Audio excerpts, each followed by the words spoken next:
कितने पैसे हुए भैया? आपने अरहर की दाल, देसी घी की रोटियां और चावल खाए हैं। कुल मिलाकर आपके पैसे हुए 1000 रुपए। क्या क्या बकवास कर रहे हो तुम? बकवास नहीं कर रहा हूँ, खाने के पैसे मांग रहा हूँ। अरे ये ढाबा है या 5 स्टार होटल? इतना महंगा तो खाना शहर के रेस्टोरेंट में भी नहीं मिलता। मैं तो समझ रहा था कि इस ढाबे में खाना और ढाबे की तरह मिलता होगा। और वैसे भी दाल रोटी चावल की कीमत तो ज्यादा से ज्यादा 100 रुपए होगी। हर ढाबे पर तो यही रेट चल रहा है। तुम्हारा दिमाग तो ठीक है, हैं? जानते भी हो ये ढाबा किसी अरे गहरे का नहीं है, जगन भाई का है, जगन भाई का। अरे जगन भाई के ढाबे का खाना खाने तो विधायक से लेकर मंत्री तक आते रहते हैं। और जब तुम्हारी इस ढाबे में आने की औकात नहीं थी तो फिर यहाँ मुंह उठा कर क्यों चले आए? सीधी तरह से 1000 रुपए दे। लेकिन मेरे पास इतने पैसे नहीं है।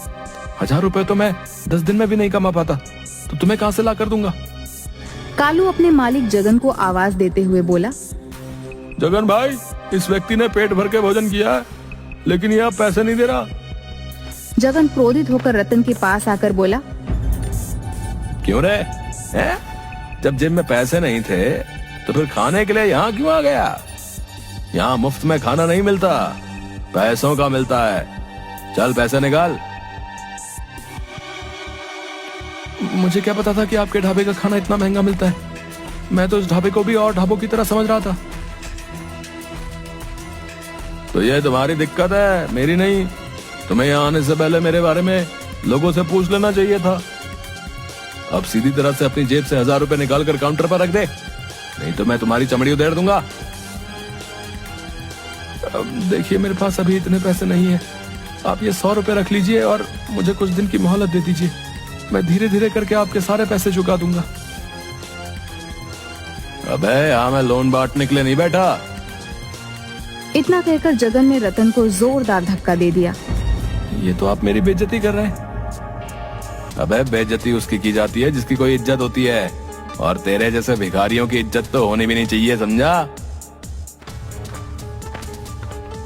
क्या बात है जगन भाई, मैं तो तुम्हारे ढाबे का खाना खाने के लिए आया था, मगर यहाँ तो कुछ और ही चल रहा है। इस आदमी ने पेट भरकर खाना खाया, पैसे देने के नाम पर बोल रहा है कि इसकी जेब में पैसे नहीं है। ऐसे आदमियों से बात नहीं की जाती जगन भाई, इन्हें पीटा जाता है। देखते क्या हो, मारो इसको। जगन और कालू रतन को बुरी तरीके से पीटने लगते हैं। उन दोनों ने रतन के कपड़े भी फाड़ दिए और उसे धक्के देकर अपने ढाबे से बाहर निकाल दिया।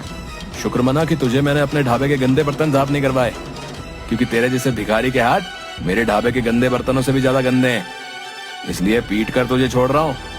आज के बाद कभी मेरे ढाबे के आसपास नजर भी मत आना। चल निकल यहाँ से। ये तुमने बहुत बढ़िया किया जगन भाई, इनके साथ ऐसा ही व्यवहार होना चाहिए।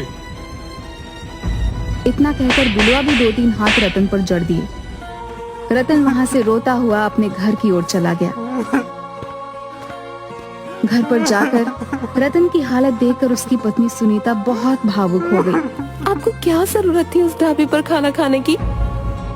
मुझे क्या पता था कि उनके ढाबे का खाना इतना महंगा होगा। जगन और बिलवा ने मुझे बहुत ज्यादा अपमानित किया सुनीता। वहाँ पर गांव के बहुत सारे लोग मौजूद थे जो मुझे मजाक उड़ाने वाली नजरों से देख रहे थे। अरे सत्यानाश उन गांव वालों का जो आपको मार खाते हुए देख रहे थे। उनमें से किसी से भी इतना नहीं हुआ कि आपको पिटने से बचा लेते। लेकिन आप चिंता मत कीजिए, मैं इसकी शिकायत मुखिया से जरूर करूंगी। तुम सही कहती हो सुनीता, मैं बिलवा और जगन को छोड़ूंगा नहीं। अगले दिन रतन अपनी पत्नी सुनीता के साथ मुखिया के घर पर चला गया और सारी घटना मुखिया को बता दी। सुनीता, इसमें दोष जगन और बिलवा का नहीं है, इसमें दोष तो तुम्हारे पति रतन का है। सारा गांव जानता है कि जगन के ढाबे का खाना और ढाबों के खानों से अधिक महंगा है।